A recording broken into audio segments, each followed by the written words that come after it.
this computer. So yeah, welcome everybody, but particularly welcome Clare Dimond. I really appreciate you doing this because we haven't really properly met. I think we've been at the same event on a couple of occasions. That's right. Yeah.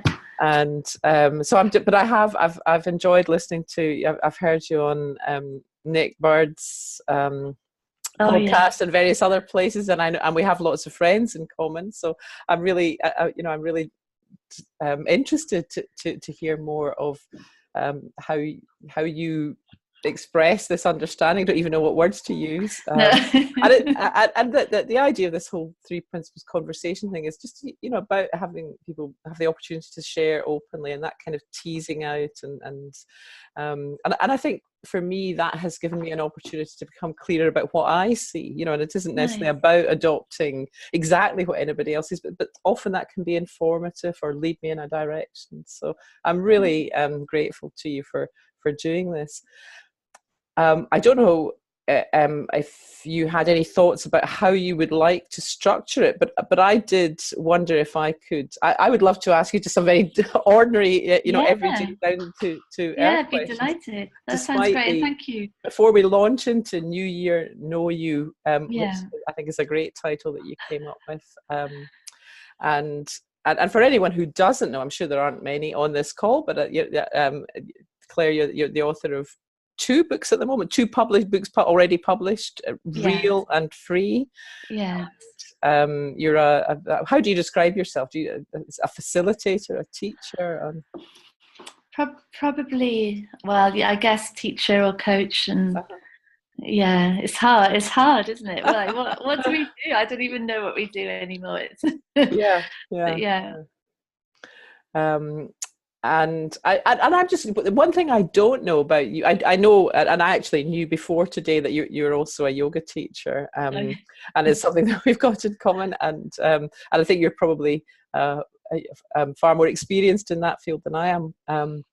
But I'm interested in how you got into this in the first place, because I really don't know that, and maybe I don't know how relevant you see that, but I am just nosy, frankly.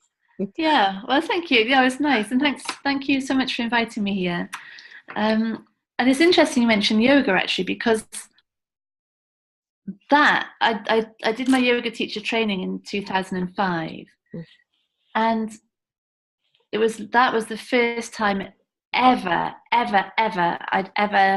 anyone had ever said, or I'd ever had any thought that what I think about the world and me was not actually literally completely real and true and accurate. And it's that was mind-blowing. That was the first sort of opening up of this enormous, incredible world of exploration that we're in. And then and that had all been part of a whole lifetime of seeking of different practices and approaches and self-help, always to try and feel.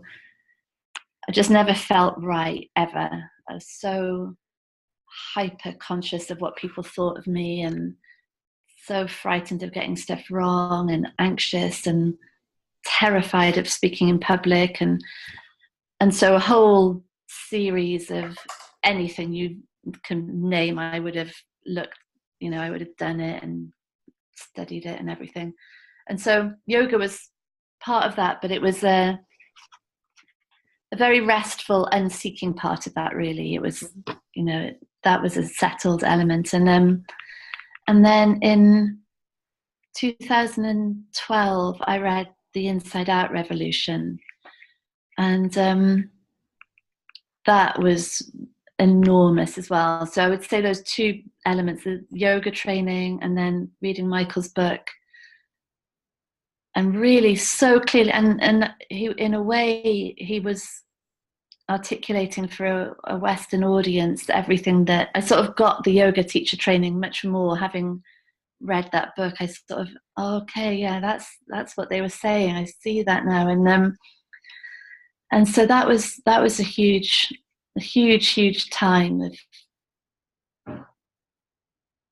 that that sort of realization of the shifting nature of reality, and that we can't really navigate our way by the outside, because that's only a function of what's changing. You know, everything became that. The shift was quite big from outside to in, and so I did Super Coach, and Michael was my coach then for a year after that, and I did loads of things with, I went to Lacona and worked with Erin, and then worked recently with Garrett and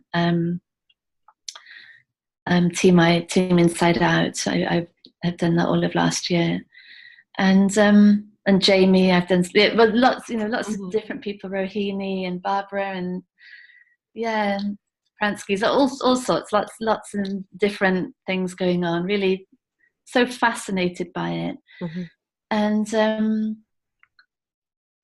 then recently, well, over the last year and a half, I'd say, it's the understanding, I guess, as I see it, is becoming increasingly non-dual, I guess is the word that people would use, of it just seemed to be the natural continuity from the understanding that I'd heard so clearly within the Three Principles community of that experience is a creation of thought, and that reality is a creation of thought. And then it seemed a very natural next step to see that exactly the same is true of us as people. And so and I think from what I read of Sid's early work, and there's so many passages and pieces and videos where he's pointing to exactly that, and there's a few quotes. Well, there's one that I wrote down: you must realize that in reality we're nothing but pure energy playing the game of life with the illusion of the body. One must get away from the body into self. And I think there's like a seamless line. The moment we start realizing the thought-created nature of experience, in a way, there's no getting off point. There's no platform off that train until we see that all experience is a creation of thought, including the experience of self.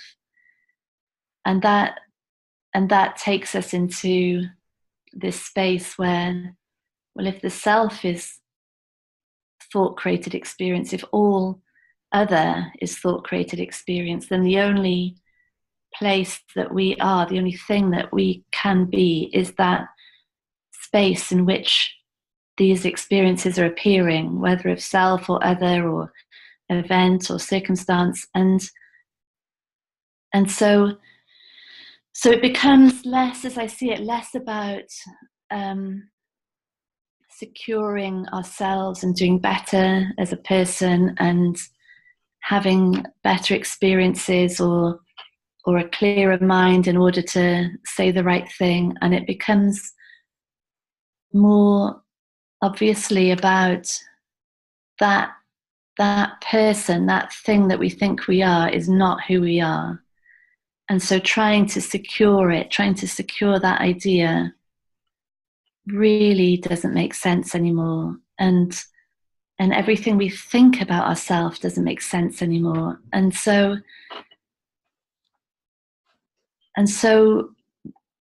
through that realization, we fall into, I think, the freedom that Sid originally saw for himself, of this body is not who I am, this personal mind is not who I am. I'm the whole lot. I'm everything. All of it is appearing within me.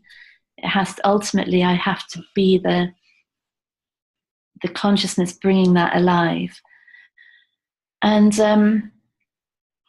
that, I love it. I love that we're in that in that space of exploration, from this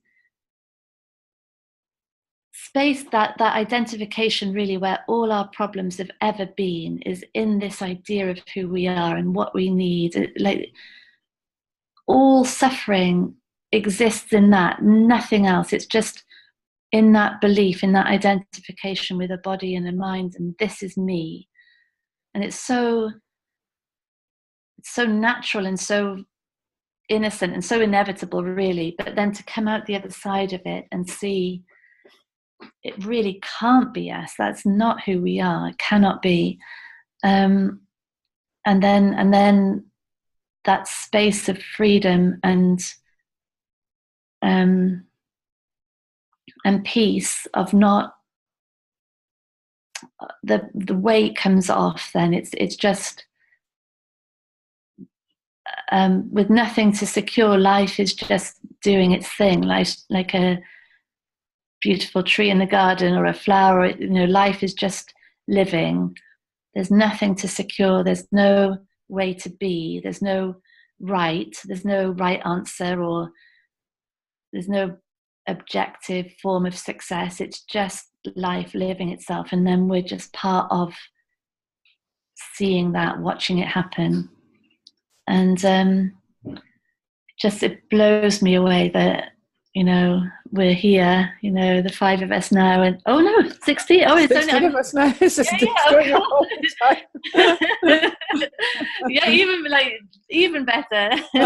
And so that's mind blowing. We're mind blowingly privileged to be looking in this direction, because it's the start of the end of all restriction, all limit, all suffering.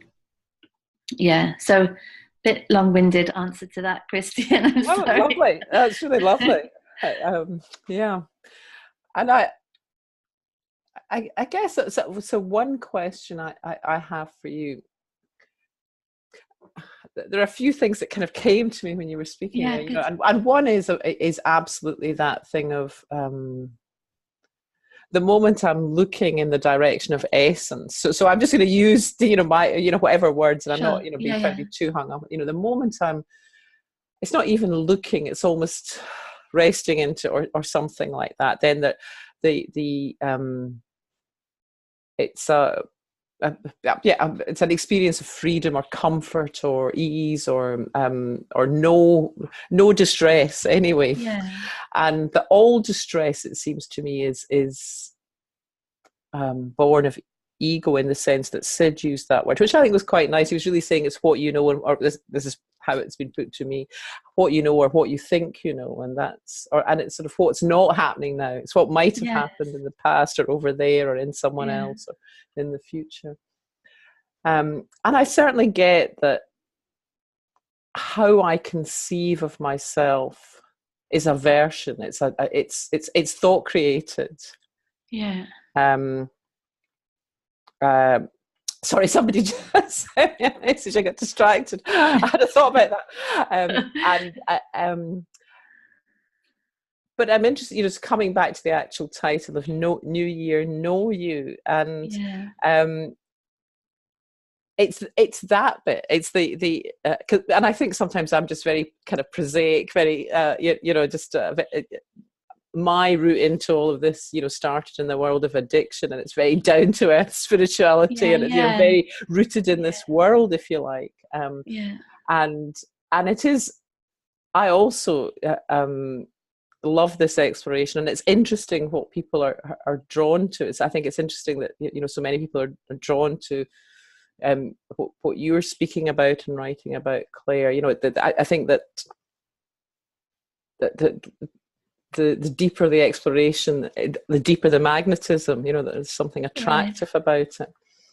But it's that bit that I wonder if you could say more about what you mean by the know you. Yes. I love that you highlight that bit, because it really is. It's that bit that on programs that I run, or like talks or anything, there's a point at which people go, whoa, hold on a minute. I'm not in this to completely disappear or to turn into some sort of nothingness or some blob or some grey sort of whitewash, you know. And the fear is that in exploring how nothing we think about ourselves is true, the fear is that we'll disappear, you know. And it's a fair enough fear, because we've literally spent our whole lives, if anyone's like me, on this desperate search to be someone and be something and secure ourselves and feel, you know, like sort of solid and proper and real, and like we contribute and make a difference. And so the fear is that that will disappear, and that we'll, because we think, this mind of ours thinks it's been running the show. It thinks that anything that's good has happened, or anything that bad that's been avoided is because of this mind. It thinks that it's the thing controlling it all. And so the fear is if that mind gives itself up in a way, that all hell will break loose and people walk all over us, and we will stop working and we won't pay the rent, and all the things that the mind thinks it's been managing. But actually, it's the direct opposite. You know, it's the total opposite, because that idea that we've had of ourselves has only ever been a thought. It's never been real.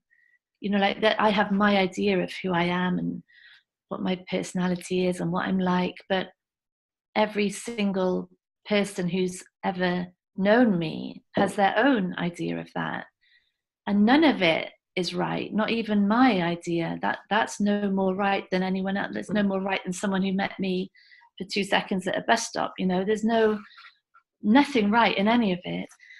And so we can see the made up nature of identity, and as we keep exploring that, we see that's not the thing running the show. Identity is not what's running the show. It believes it is, but what's happening underneath is that from understanding of what's real and who I am, movement is happening. You know, this body is breathing itself, and it's getting itself a glass of water, and hands are moving, and words are being written, and words are being said. But actually, this idea of who I am has got nothing to do with any of that. I wouldn't even know how to describe how a thought turns, or from nothing, goes from nothing into thought, into a word spoken out loud. The changes in the voice box and the movement of air, and like, I've got no idea how that happens. And so all of this is just going to carry on. The things that seem to be happening and being done will just continue, and they will continue from the ultimate space of freedom and love and peacefulness. Because in seeing that there's no identity to protect, there's no defenses, all that old limit of what's okay to do, what's not okay to do, what will embarrass us, what will make us, people laugh at us, what we can't risk getting wrong, what's we're capable of, what we're not, all of that starts to dissolve.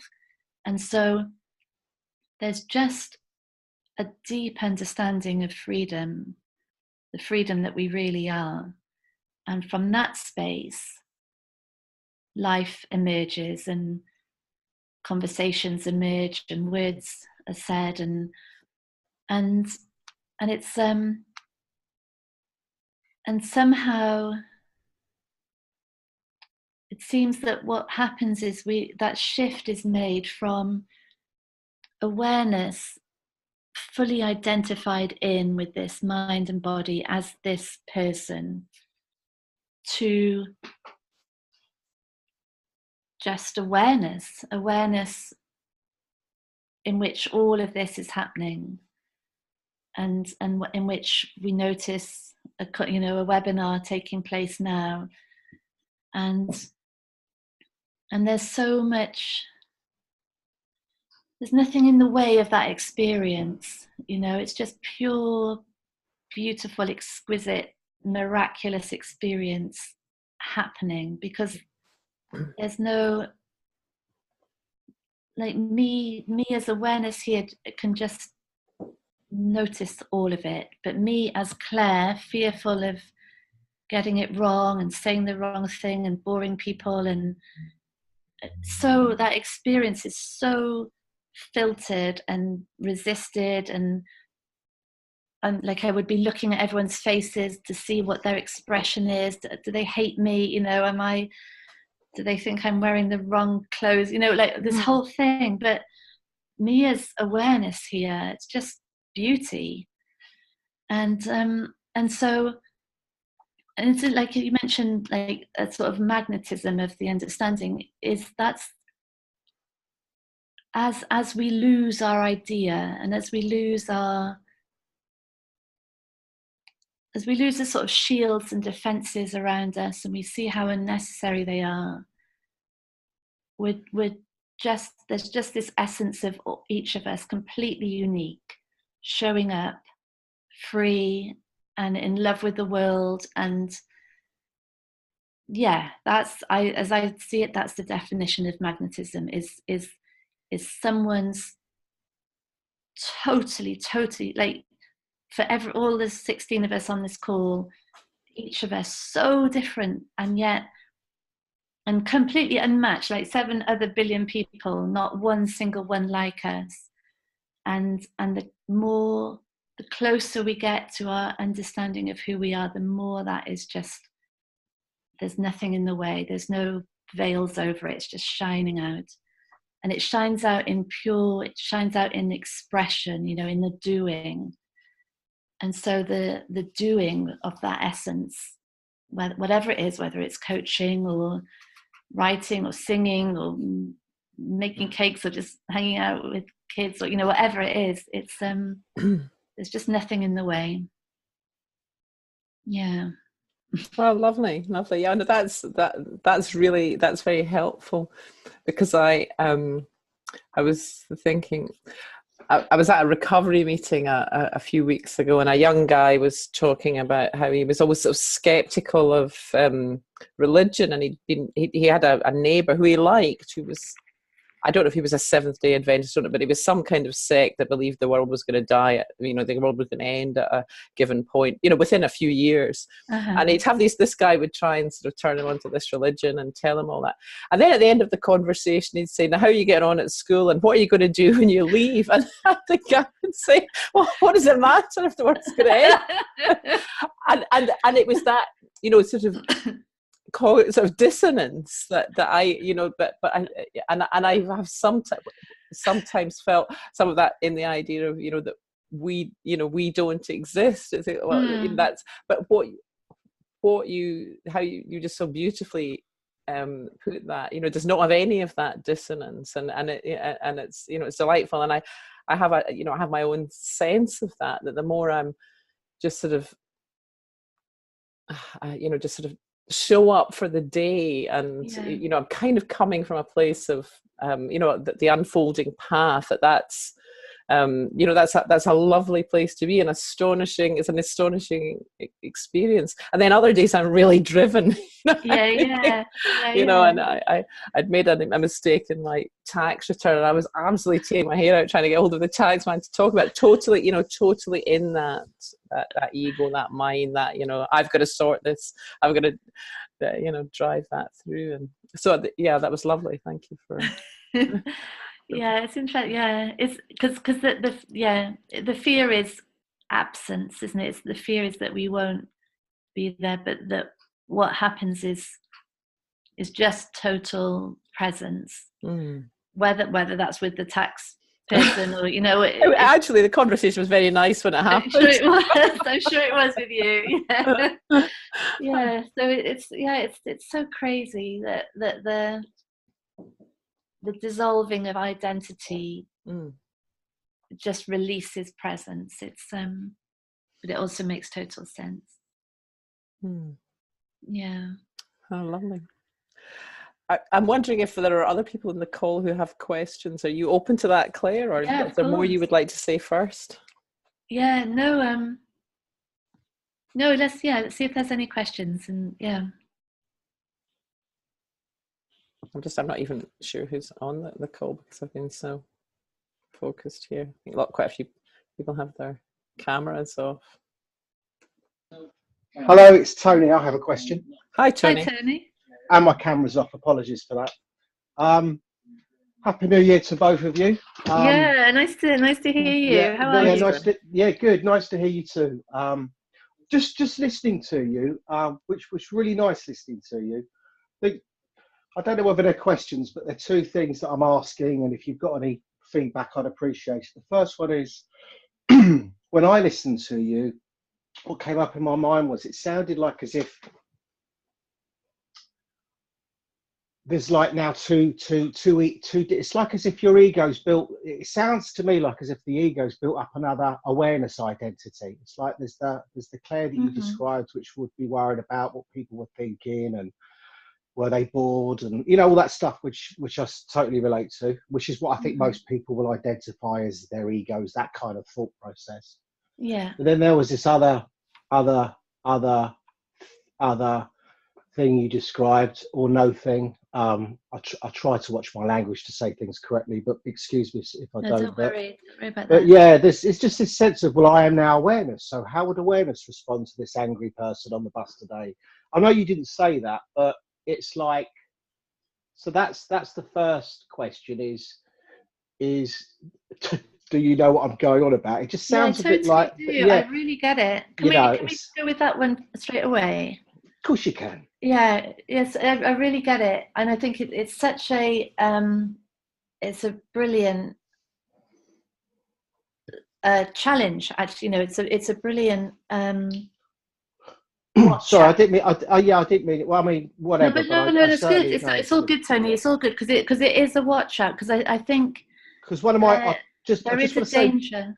Just one quick thing, because Christian knows from an AA perspective, is that one of my friends that's in AA, we both relapsed a lot, and he either kind of rings me up as what I call relapsing David, which is where he's kind of just going out for a drink and he couldn't care less, and then he rings me up in this kind of mode where he's into the program, and I call him Dr. Bob, and I always say to him jokingly, "Have you got your sandals on today?" Because it's as if he now turns into this kind of guy that's just the most spiritual person you've ever met in your life. I really get that. And it's as if they're different ego selves, they're different characters. Yeah. Okay. I really get that. I really absolutely see what you're saying, and I think it's a really valid watch out for all of us of how the identity can grab hold of anything. Like it's desperate to survive this identity. It's been trying to make itself something for ever since it began, and so of course, if it's going to, like, if it can grab hold of this spiritual idea and become all valid and self-worthy through that, then of course it's going to do that, and it's actually quite, like, it's quite hidden and tucked away in that. It can even find itself as a little space where it can be well beyond any challenge. But I love that you say this, Tony. I really love it. It's so fresh and authentic, and what we're talking about is not that, because it's not Sandal Bob. It's not someone preaching. It's not someone making out other people are less spiritual than them. It's not someone who doesn't take other people seriously because they're just caught up in their thinking. It's none of that. What we're talking about are those moments of total immersion in presence that is so far so far beyond any idea of self as a separate thing from other people and surroundings, that there's only presence. And Grayson, which I'm sure everyone on this call knows, Grayson Hart, we did a talk recently or a retreat day, and he talks about him on a rugby.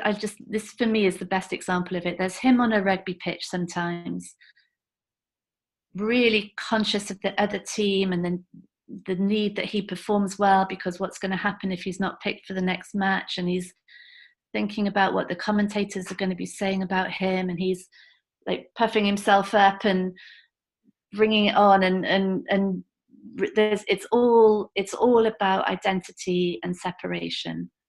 And then there's times where he runs onto the pitch and he knows that he is the pitch, he is the other team, he's the spectators, he's the lights in the stadium, there is no Grayson, he's just the whole thing. There's nothing but presence and aliveness and being, and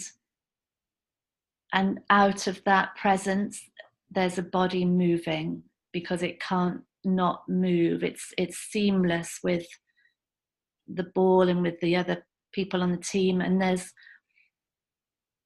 that's the distinction that we're talking about here, is it's not an identification with awareness. It's not I'm so spiritual, look at me, all free and perfect. It's the absence of any sense in that moment of self. Okay. And any sense of other.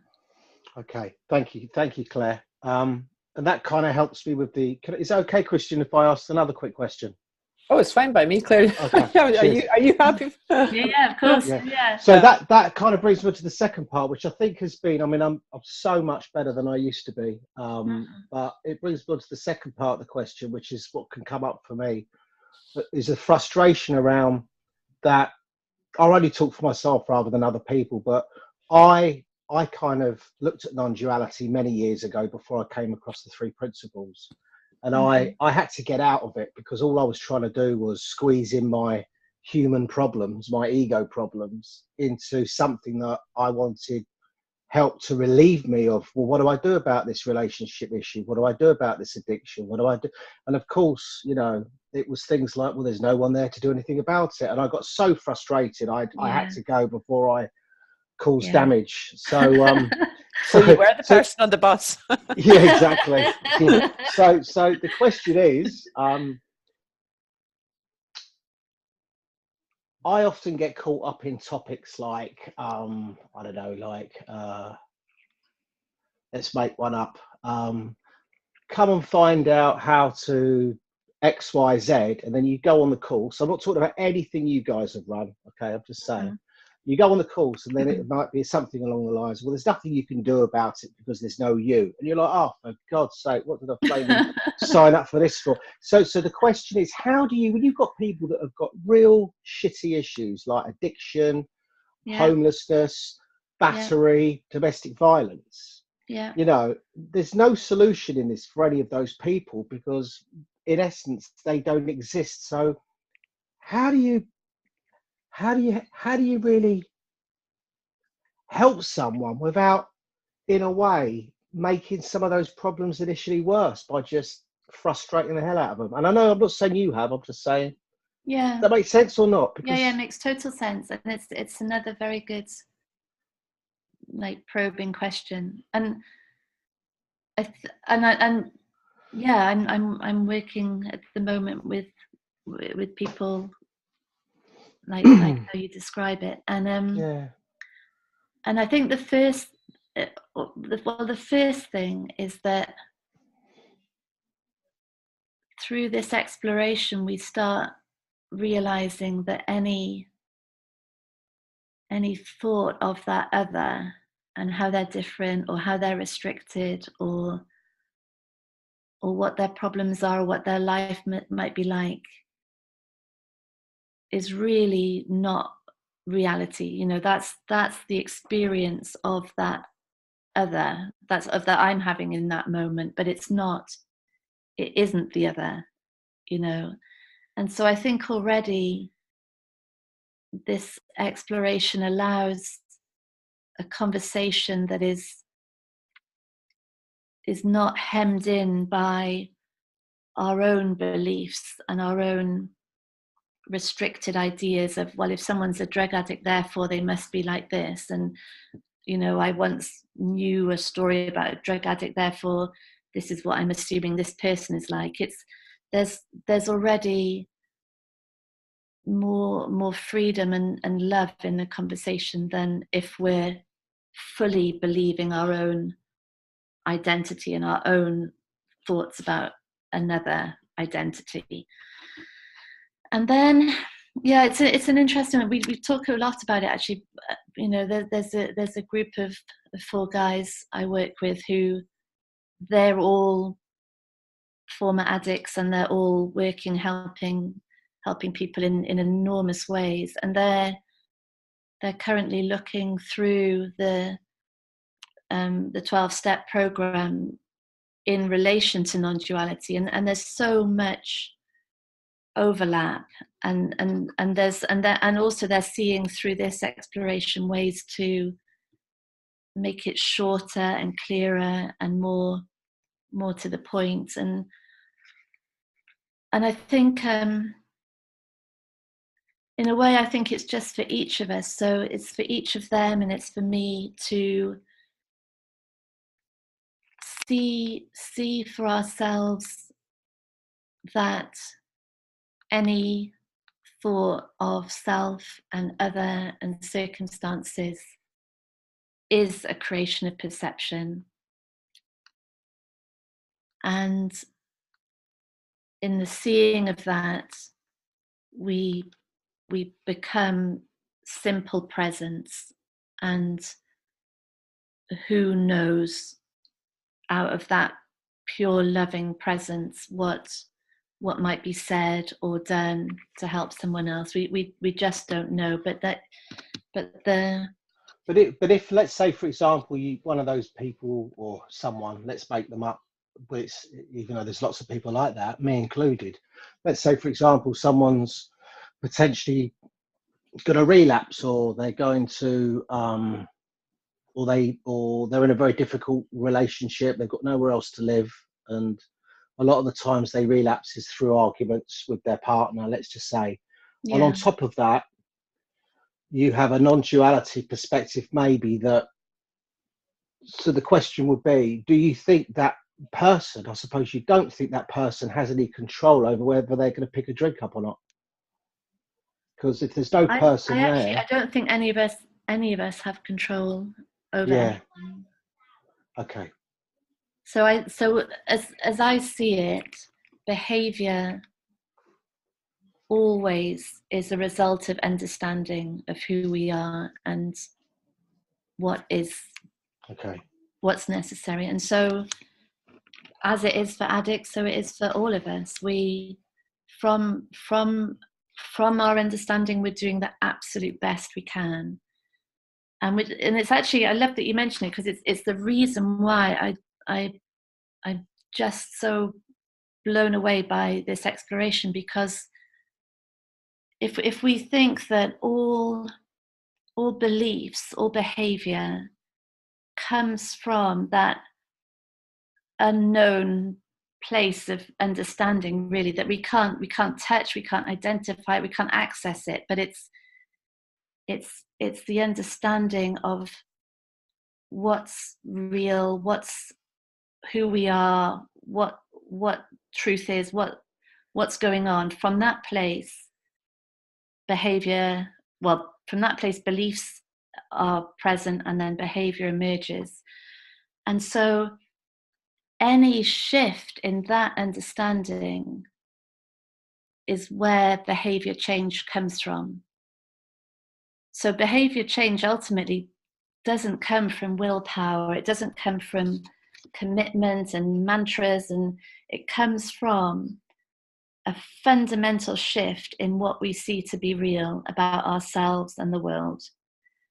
And as that understanding aligns with the freedom that ultimately we are, without this identity of self, there is only freedom. So as the understanding aligns more and more with the truth of our nature, then choices that used to look so right for us will just not even be there anymore. You know, the stuff that from a space of freedom that wouldn't even enter the field, it would be so ridiculous. And so that's what we're talking about. It's why it's so profound and enormous, this, that we're realigning ourselves with who we really are, and the behavior and the choices and the possibilities that come from that place are the things we could never have imagined previously in our old blinkered way of seeing ourselves and others in the world. So it's I think for addicts, just as it is for all of us, there is no more powerful exploration that will open up life like we've never dreamt of it before. Thanks, Claire. Lots of love to you. Thank you. Yeah, lots of love to you, Tony. Thank you. Great, really great questions. Thank you. Keep me on my toes, hey? Thanks, Tony. Sue, I know you've got a question, but just before I go there, can I just share, because I just had a really wonderful insight when you were answering that question, Claire, and it was a little bit like a sort of downstream insight, I suppose you might call it, that I had some years ago when I just got that my thinking is never telling me about circumstances, and it was just, it just became 100% thing. So even when I was caught up in thinking and blaming circumstances, that there was a sort of knowing that it was not coming from outside me, and it was something as powerful as that there that I just saw, and this is paraphrasing what you said, but it's, and I'll need to listen to the recording, but it's something along the lines of, any thought of a restricted other is a false, is about me having a false or restricted perception. And that's just mega for me. Yes. It doesn't mean especially for us as coaches, Yeah, it doesn't mean that I necessarily see through my made up restriction in the moment, but I know that it's me that's in error, in confusion, in illusion, if you like. Lovely, absolutely. It's I love that you've mentioned that. It's a really powerful thing. This sort of conditioned limits that around this mind, and that's the filter, that's the reality that appears. It looks totally real, but it's not. And the potential for it to just shift in, at any moment, just to sort of that restriction to dissolve. It's literally that enormous, because if the whole of reality, including ourselves, is a creation of thought, then any shift, just as we were saying with Tony, any shift in that understanding of the nature of thought, and an entirely new person in an entirely new world is there. It can't be anything other than that. It's all held. It's crazy. It's just held in place by what we believe about thought and who we are and what's real. And then that changes, and then, oh God, okay. So it's like completely different. Amazing. Lovely. Thank you. Sue, you've been waiting patiently. Sue Kearney has a question. Can you unmute yourself, or do you need me to do it? I got it. Good.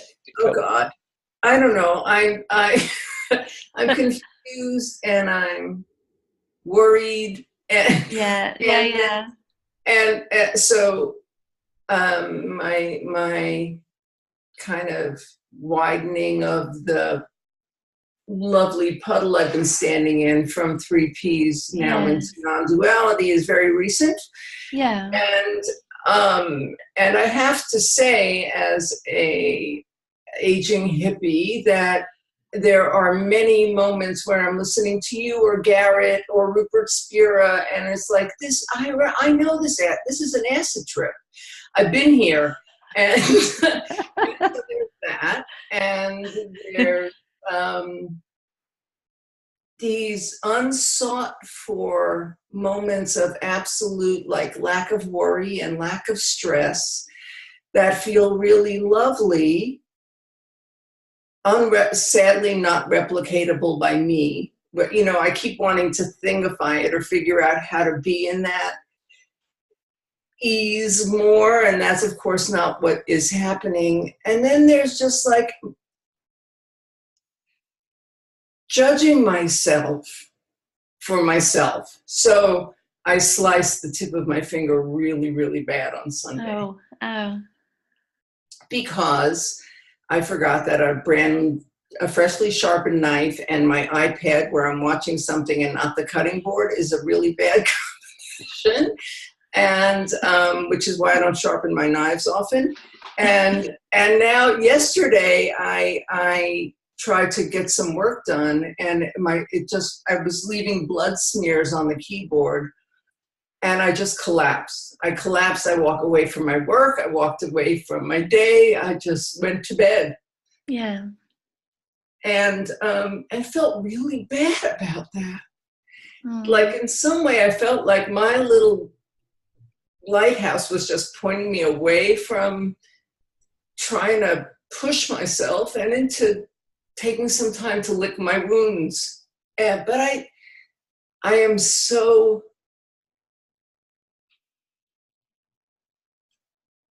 I don't know, I'm so doing oriented that when these moments of stop come, they come with so much guilt that I don't even think I get the goodness out of it. Yeah. So hence the confusion and so I don't really know what I just said, Claire, but here.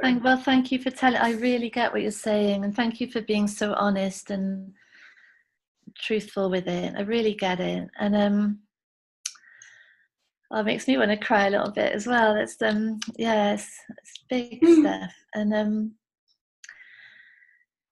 I don't know. I get it, and I hear it, and I'm this. You know, we're all the same. We all have that. There's just that as believing we are that idea of who we think we are. We are never right. You know, if we're not because we're trying to secure who we are. If we're not doing, then we're lazy, we haven't got commitment, we haven't got the will, we're blaming ourselves. If we take a break and then we're blaming ourselves for the break, or we try and do the doing and it doesn't work out and then we blame ourselves. You know, there's like this it is a bottomless pit. It's a bottomless pit of trying to do the right thing and to be the right thing and to have the right idea and to make myself safe. You said safe a couple of times already today, and that's really resonating in me. You know, I have to keep pushing myself because I need to bring money in because there isn't enough. Yeah. Yeah. That's right. And that's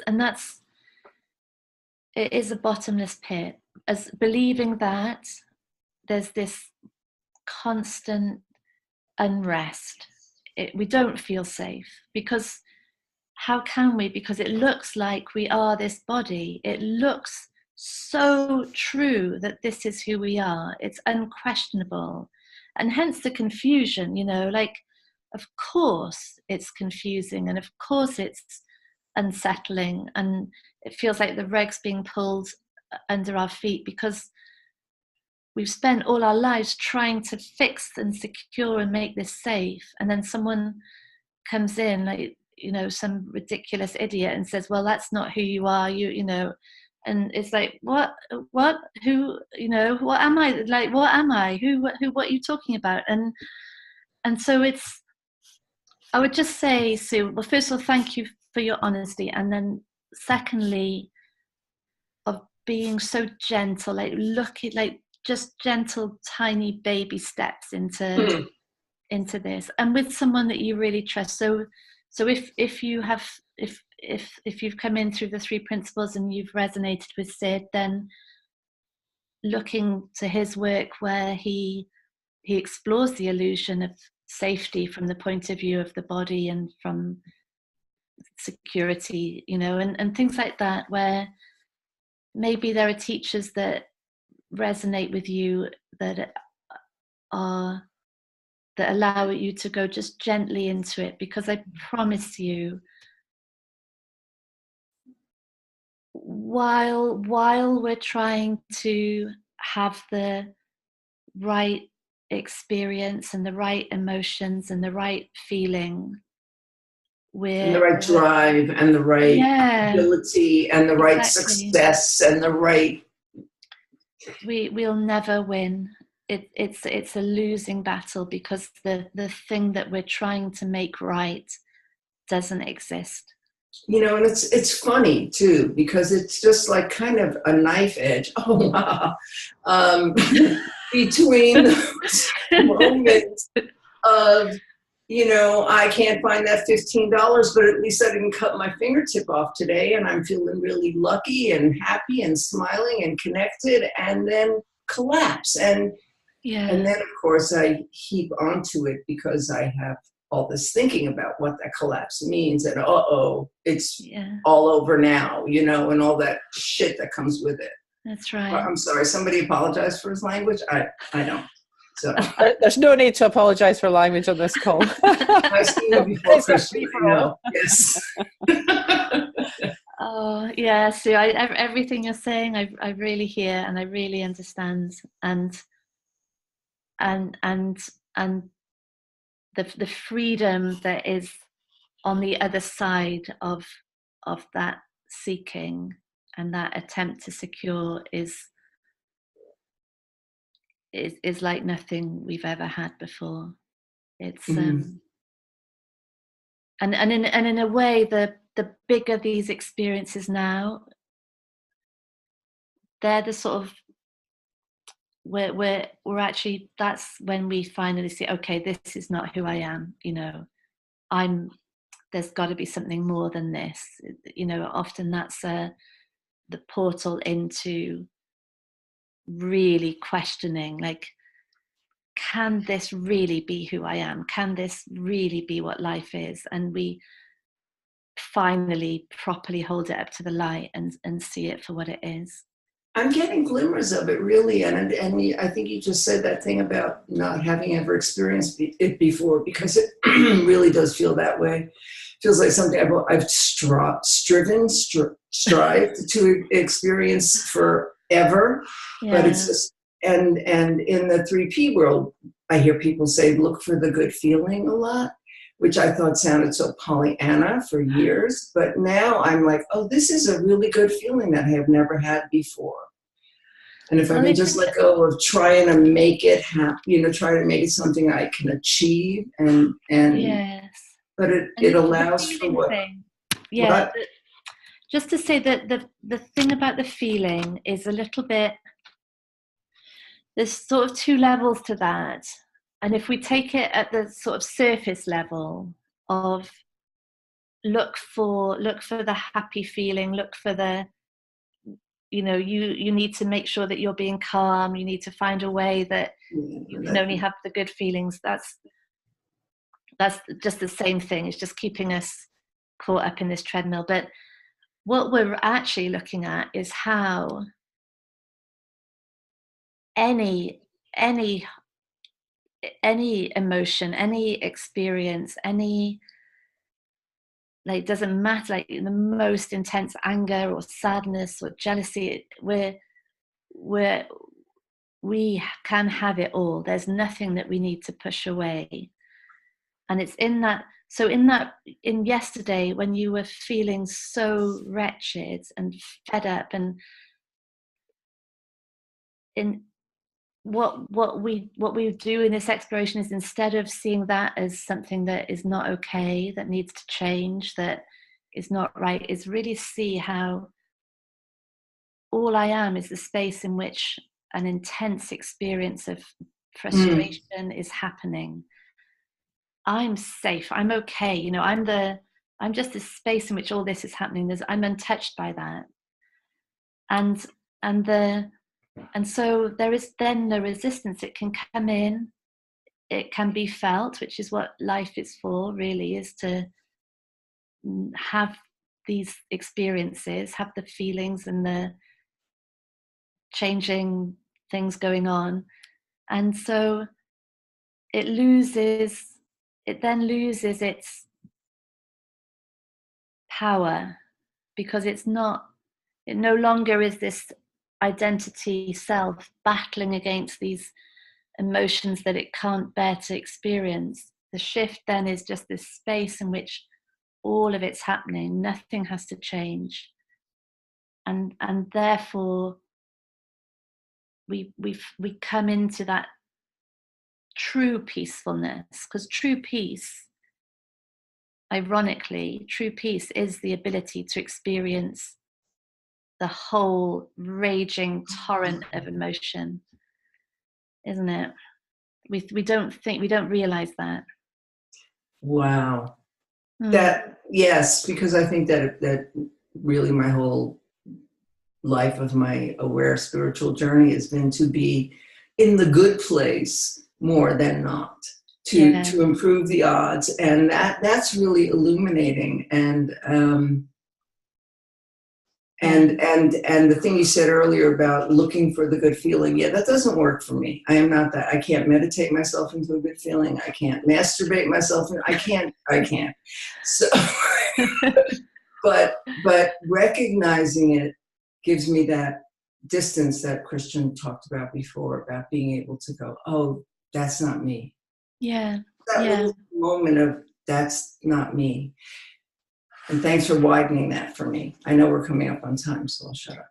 Thank you. Oh, thank you, Sue. Thanks so much. Thank you. Yeah, lovely. I've lost track of time. Oh wait, well, God, we are just about out of time. So unless there is anybody else with a kind of burning a need to ask a question, perhaps I could just hand it back to you. I don't know if there are any sort of closing words that you'd like to say, Claire. It's been an absolute delight speaking for myself. And, thank you. I've loved it. Thanks, Absolutely loved it. Yeah, well, thank you. And thank you to Sue and Tony for the really fabulous questions. And I love the like realness of them. They're proper real life questions, like cut the spiritual crap and let's really what is actually going on. And so I guess, I mean, just to continue, that is how real this really is. You know, this really is not an exploration that is taking us out of life and putting ourselves on some pedestal. It's the total opposite of that. It's as I see it, it's the exploration that removes the barriers to life, really. So just as we were talking about with Sue there, that